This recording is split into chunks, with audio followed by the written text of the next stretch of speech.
అమిత్ షాతో పవన్ కళ్యాణ్ గారు భేటీ ఒక కీలక నిర్ణయం తీసుకోబోతున్నారు. అది మెగా డెసిషన్ అవబోతుందని చెప్పి మాట్లాడుకుంటున్నారు. అసలు దేని గురించి? అంటే ఇంకా వాళ్ళిద్దరైతే కలవలేదు. ఈరోజు కలవబోతున్నారు అనే ఒక వార్త అయితే ఉంది. కాకపోతే అసలు కలిసిన తర్వాత ఏం మాట్లాడుకుంటారో ఇప్పుడు మనందరికీ తెలుసు. పవన్ కళ్యాణ్ గారికి కేంద్రంతోనైతే మంచి సత్సంబంధం అయితే ఉంది. అండ్ ఇక్కడ రాష్ట్రానికి సంబంధించి కూటమి ప్రభుత్వానికి సంబంధించినటువంటి పవన్ కళ్యాణ్ గారు కేంద్రంతో ఇటు సిబిఎన్ గారి కన్నా కూడా పవన్ కళ్యాణ్ గారికి ఎక్కువ మంచి ఆ స్నేహభావం అనేది ఉంది. ఇటు పిఎం గారితో పాటు వివిధ శాఖల మంత్రులందరితో కూడా మంచి బంధం అనేది ఆయనకు ఉంది.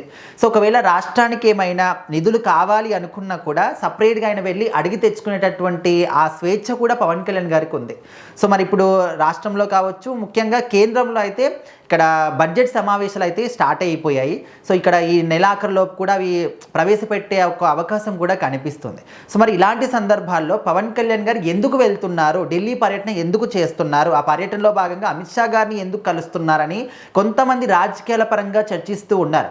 అండ్ ముఖ్యంగా ఏంటంటే ఒక మెగా డెసిషన్, అంటే వాళ్ళ కుటుంబానికి సంబంధించి కుటుంబం ప్లస్ రాజకీయాలు రెండింటినీ కలిపి ఒక డెసిషన్ని తీసుకోబోతున్నారనే ఒక చర్చ కూడా నడుస్తుంది. ముఖ్యంగా నాగబాబు గారి గురించి మనం గతంలో అనుకున్నాము. సో మరి ఇక్కడ రాజ్యసభ సీట్ అనేది నాగబాబు గారికి ఇవ్వబోతున్నారని చెప్పేసి అన్నారు. సో ఇంకా లాస్ట్కి వచ్చేసరికి అది కాదు ఇది కాదని చెప్పేసి లాస్ట్కి ఒక ఎమ్మెల్సీ పదవి ఇచ్చేసి కూర్చోబెట్టారు.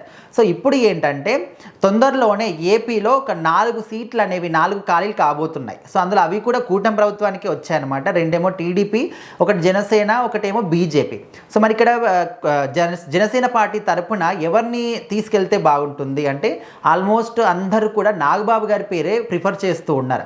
సో దానికోసం ఏమైనా మాట్లాడడానికి అమిత్ షా గారితో భేటీ అవుతున్నారేమో అని చెప్పేసి అయితే అనుకుంటున్నారు. ఆల్మోస్ట్ 90% కూడా అదే అని చెప్పేసి ఫిక్స్ అయిపోయారు.